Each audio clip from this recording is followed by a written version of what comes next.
Thank you very much. Asanteni sana. Viongozi wetu wa kanisa,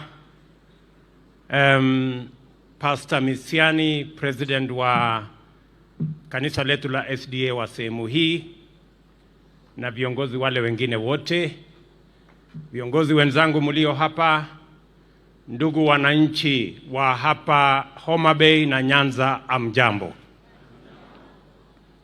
Amoso hujadhurua.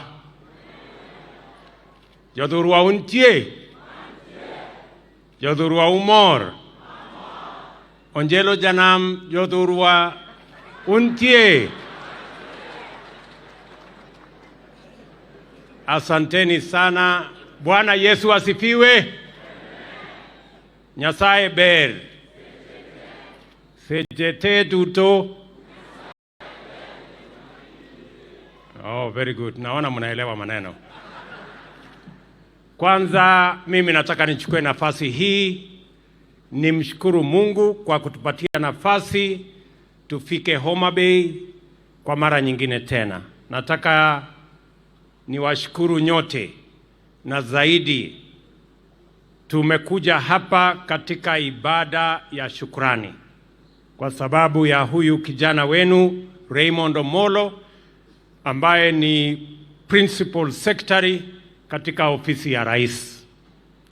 Nimekuja hapa kuwapatia pongezi na shukrani watu wa Kanyepir hapa, watu wa Karachonyo, watu wa Homa Bay, watu wa Nyanza kwa kunipatia huyu kijana shupavu anisaidie katika kazi ya usalama.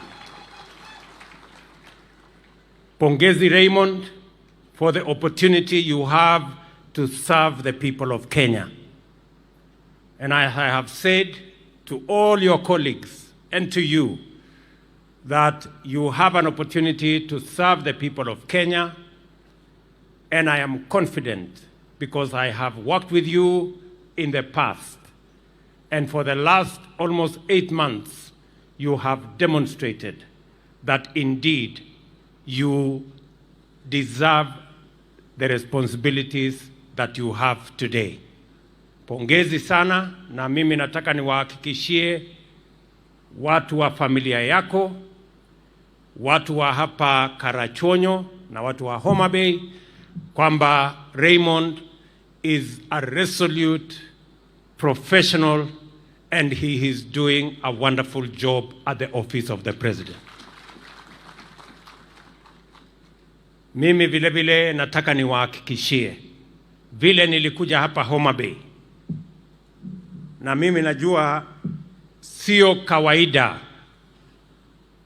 Watu wamesema nimekuja hapa Homa Bay mara 4, na ni kweli, na sio kawaida. I know that it is not ordinary. It is not what people expect. It is not normal. In fact, we are upsetting the status quo. Watu wengi wamezoea ile siasa ya zamani, na nia yetu ni kubadilisha ngome ya siasa chafu. Tunataka kuondoa siasa ya mirengo, siasa ya kugawanya watu, siasa ya ukabila, tujenge siasa ya kuunganisha watu wote wa taifa letu la Kenya. Na nimefika hapa Homa Bay sio kwa sababu nimekosa mahali ya kwenda. Niko na mahali mingi ya kwenda. I have come to Homa Bay deliberately kwa sababu mimi nataka watu wa Homa Bay wajue na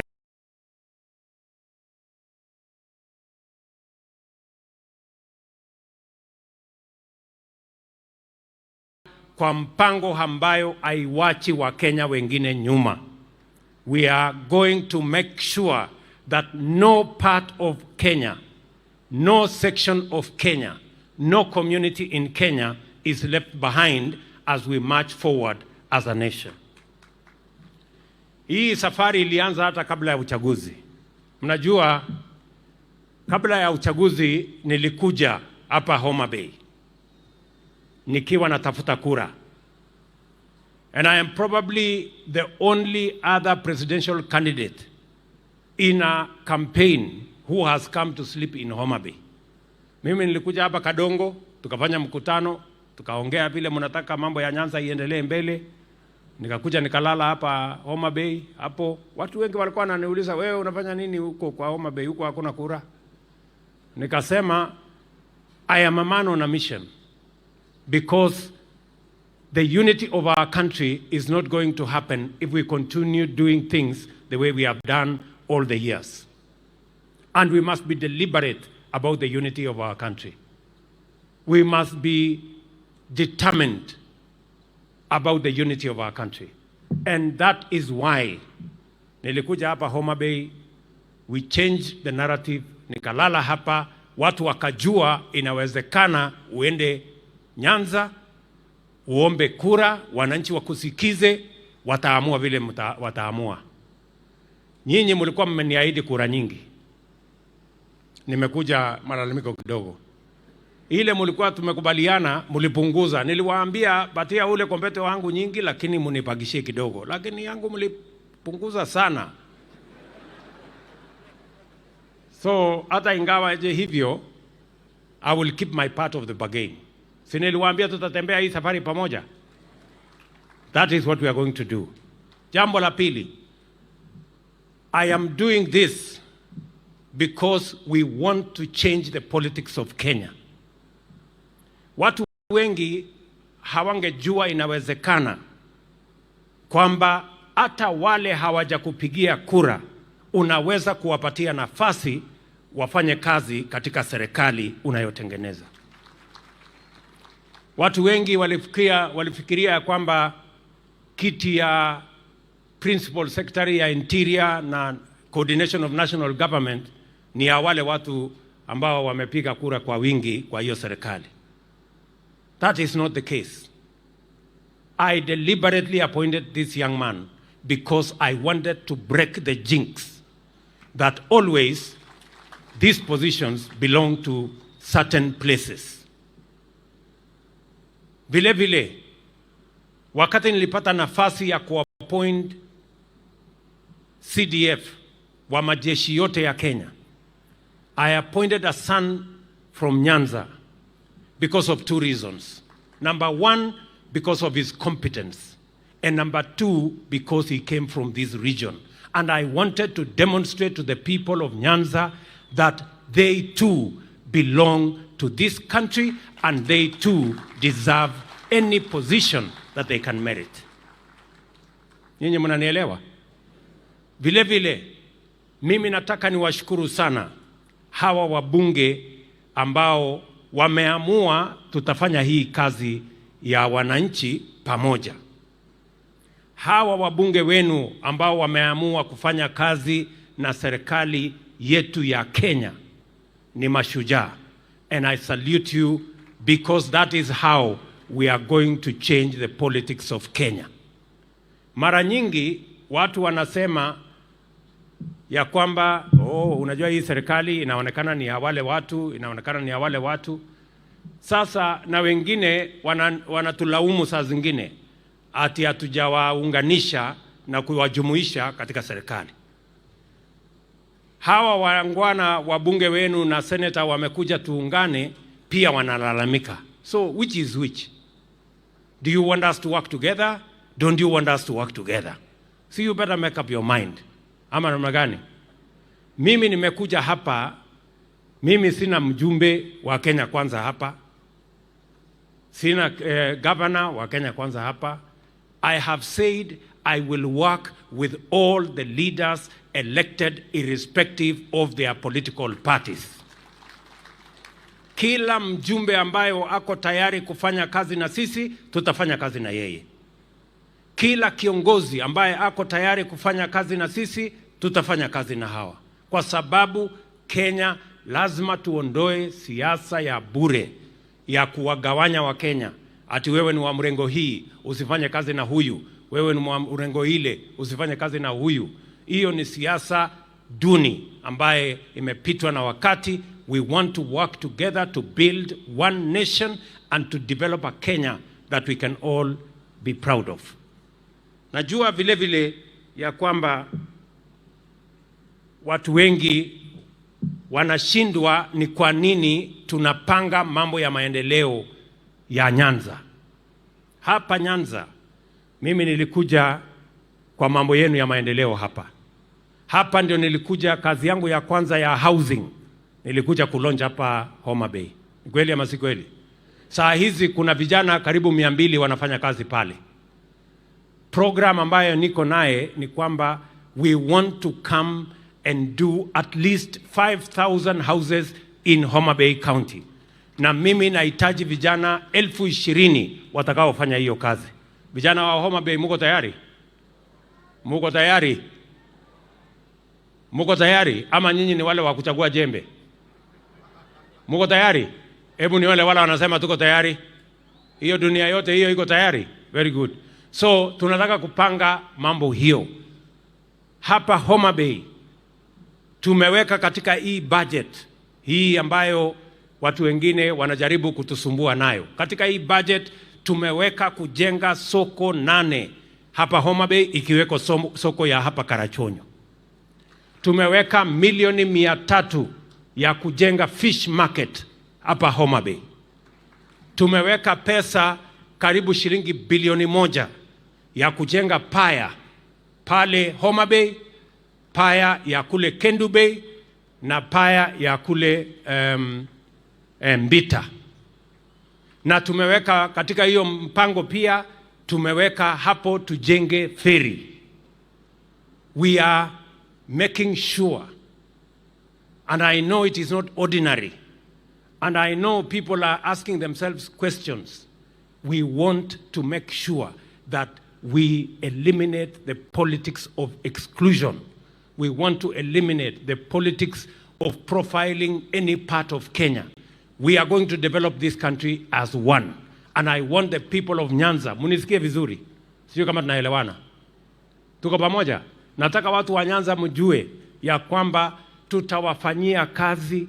Hii serikali ni serikali yenu na tutafanya kazi Kenya mzima. Ile tutafanya Uasin Gishu mahali mimi natoka, ile tutafanya Nyeri mahali Rigathi anatoka, ni ile tutafanya hapa Homa Bay. Because we want to put to shame the politics of division, the politics of ethnicity, and the politics of profiling citizens this way and that way, and useless political party supremacy.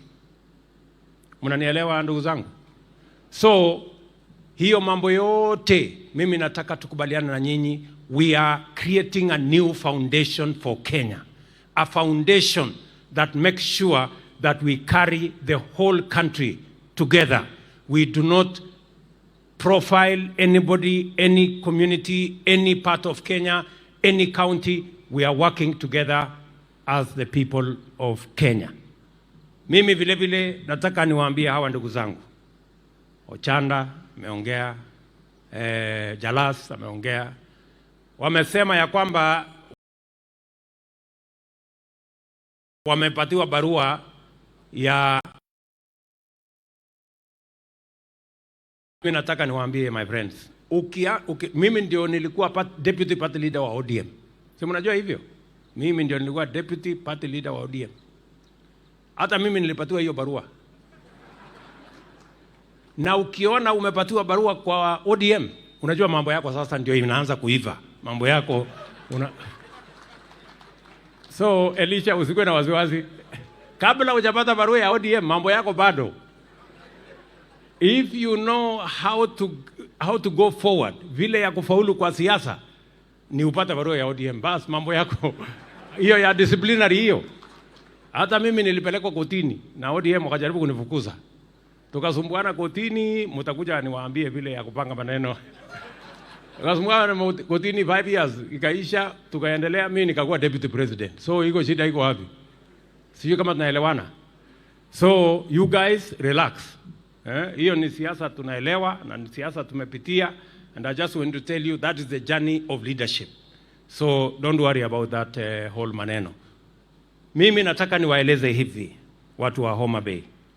Poleni, sitachukua muda mrefu kwa sababu kesho tuko na wageni wengi wa Africa Union ambaye wanakuja Kenya. tuko na nchi karibu 15 marais na viongozi tofauti wanakuja Kenya. Mimi nataka niwaambie hivi, ndugu zangu, now it is time ya kupanga vile ya kubadilisha Kenya. Hii msukosuko kubwa hii mnaona iko Kenya is because we want to do things differently. Na kuna vile watu wamezoea, wanataka mambo iendelee vile imekuwa ikiendelea.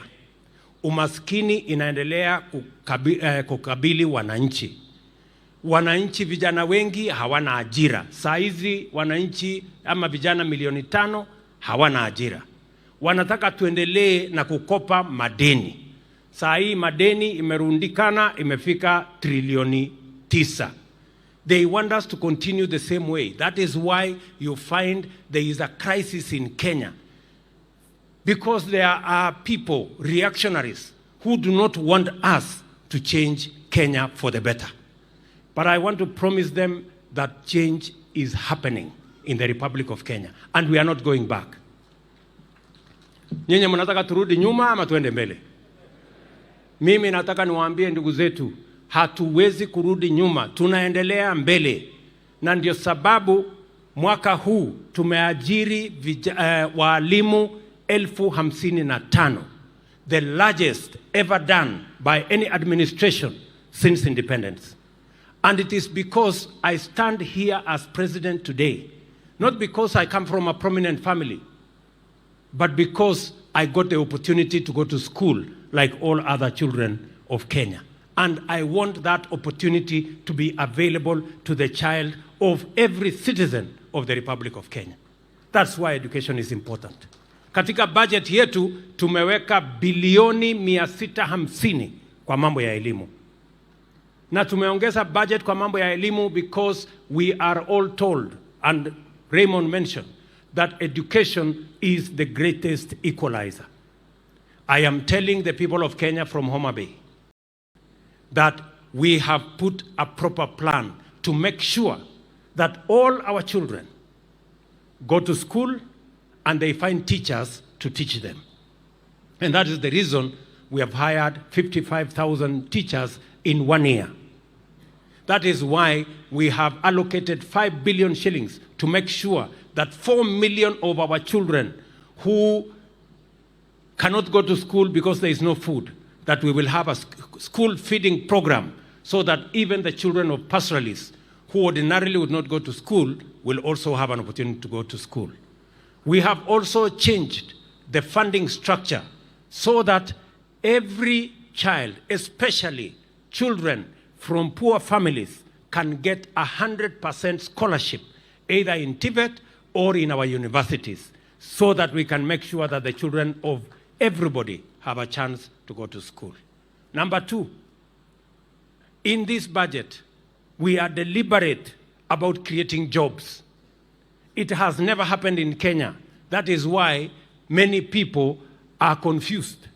Because watu wamezoea tunatengeneza tu budget mwaka hii. In fact, mtu mmoja alikuwa ananiuliza, hii finance bill umetoa wapi? Kwa sababu watu hawajazoea kusikia ati kuna kitu inaitwa finance bill. For the first time in Kenya watu wamejua there is something called finance bill.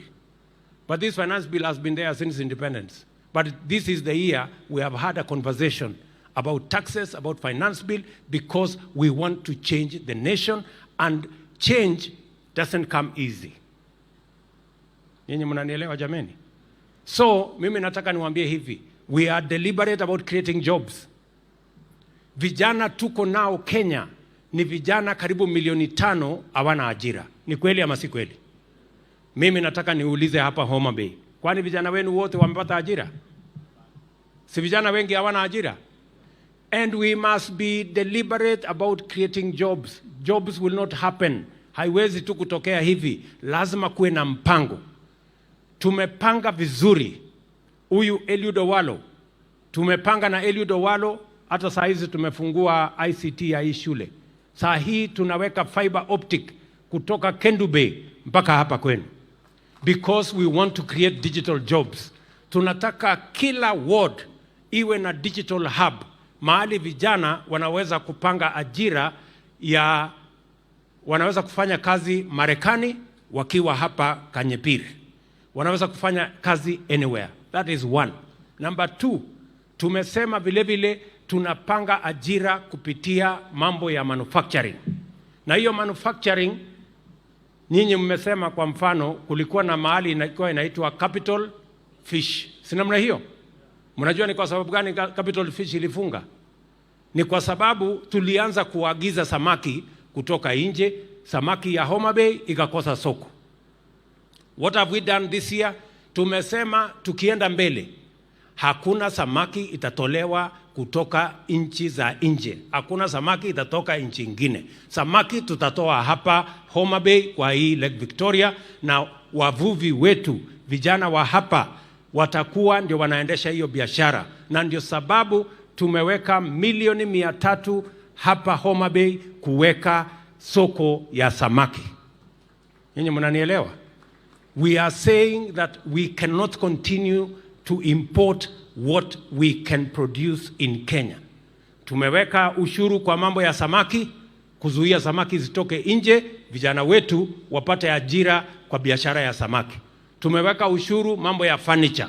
Tumeweka ushuru mambo ya steel. Tumeweka ushuru mambo ya cement. Because all these products, we can manufacture them in Kenya.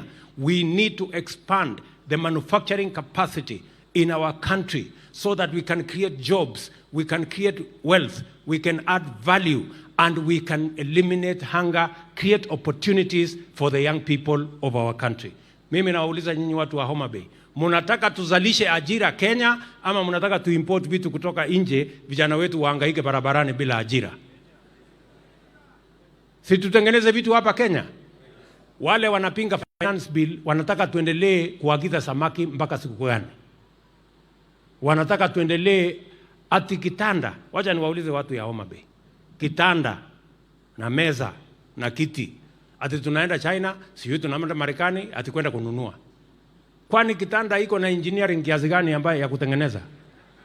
Si ni mbao, randa, nyundo, msumari na kitanda iko tayari? Na ndio nimeambia hawa watu, kama kuna mtu anataka kununua sijui kitanda kutoka nje, shauri yake, lakini kitanda tutatengeneza na watu ya Homa Bay.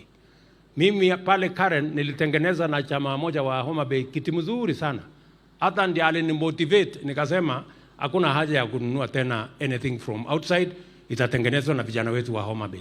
In any case, mimi nataka niulize wale viongozi wanasema ati wanapinga ati tuendelee kulete furniture kutoka nje.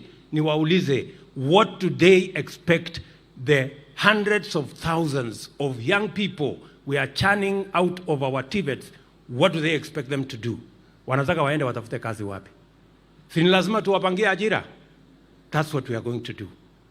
Vile vile tumekubaliana ya kwamba mambo ya cost of living, we must deal with it decisively.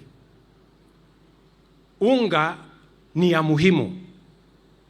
Na unga, ili tupunguze gharama ya unga, hatuwezi kupunguza gharama ya unga kwa kuweka sufuria kwa kichwa na kupanga maandamano ati unga itateremka. Itateremka namna gani? Kwani wewe ni magician? Hata kwa dawa, hata kwa uganga itateremka aje? Kupanga mambo ya unga ni ile tumefanya this year. Tumepatia wakulima magunia milioni 4 ya mbolea. Wakulima wamezalisha chakula. Ukitembea Kenya mzima, wakulima wamefanya bidii mpaka wameongeza another 200,000 ya sehemu ya kuzalisha chakula. In another 2 months, maximum 3 months, tutakuwa na chakula Kenya ambayo hamjawahi kuona, because we have done the right thing. Na nimesema ya kwamba mwaka ujao tutaongeza mbolea ile tutapatia wakulima from 4 million to between 7 and 8 million, kwa sababu tunataka kumaliza kabisa mambo ya njaa katika taifa letu la Kenya once and for all. Ninyi mnanielewa? So that is what we are going to do. That is how we are going to change Kenya. Na hivyo ndivyo tutasukumana mpaka Kenya iende laini. So mimi, I am not surprised by all this noise, because people know that Kenya is going to change.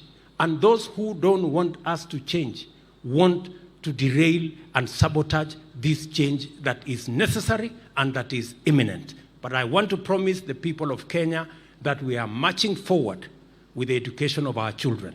We are marching forward with creating jobs for our young people. And our program is to create 1 million jobs this year for our young people. We are going to march forward to produce food in Kenya. We are going to march forward to produce as many products, from fish to furniture to cement to steel in Kenya, so that we can produce our own wealth, create our own jobs, and eliminate the shame of hunger, and make sure that our young people have work to do, and also ensure that we eliminate poverty in our country. Watu wa Homa Bay, mtashirikiana na sisi kwa hiyo safari? Homa Bay, mtashirikiana na sisi? Mimi nataka nisikie sauti ya watu wa Homa Bay. Homa Bay, mtashirikiana na sisi? Hebu nione wala wanasema tutatembea hiyo barabara pamoja. Tutatembea hiyo barabara pamoja. Mimi nataka niwaeleze hili.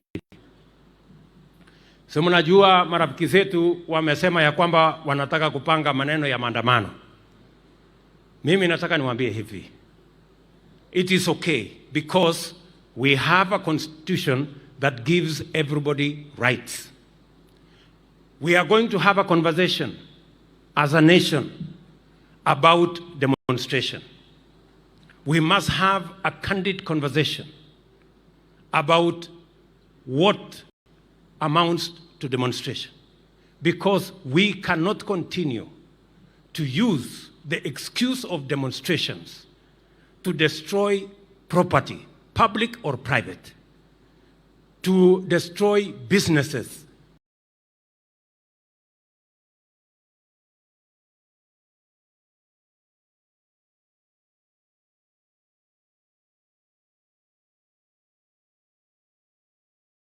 of people of Kenya, to cause mayhem and anarchy they provided for the matter of picketing or demonstration. We must have a conversation.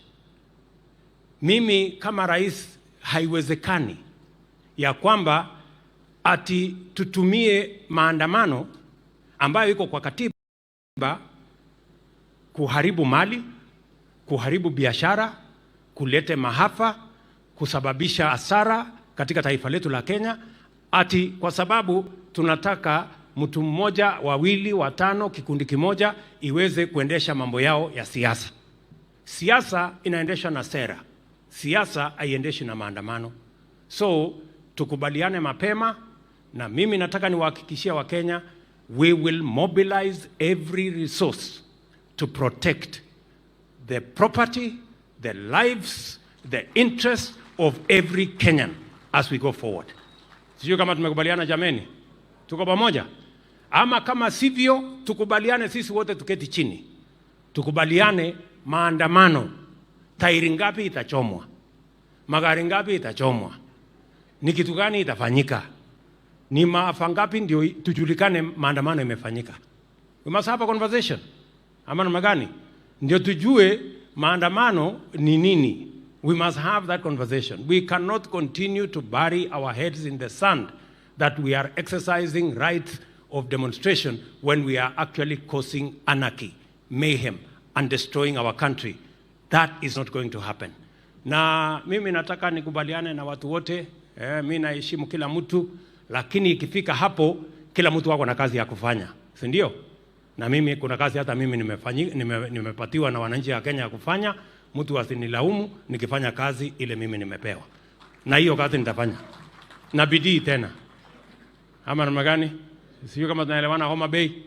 So I want to say from Homa Bay County, as a nation, we must forge unity of purpose, and we must agree that it is not going to be business as usual, and we are not going to use certain provisions of the Constitution to cause mayhem, to cause anarchy, to destroy property, to destroy life, merely because we are hiding behind certain provisions of the Constitution. The same Constitution mandates government to protect lives, property, interests of all other Kenyans. Asanteni sana watu wa Homa Bay. Mimi nawapenda sana. Nirudi tena. Lini? Ati lini? Kesho. Kwani mnataka nihame huku ama namna gani? Na ile kazi mmenipatia huko itafanywa na nani nikiwa hapa kesho tena? So mimi nawapenda sana, nawatakia baraka ya Mungu na mjue ya kwamba tuko pamoja and we are going to take the country forward together. Thank you very much. God bless you. Asanteni sana, sote tusimame. Pastor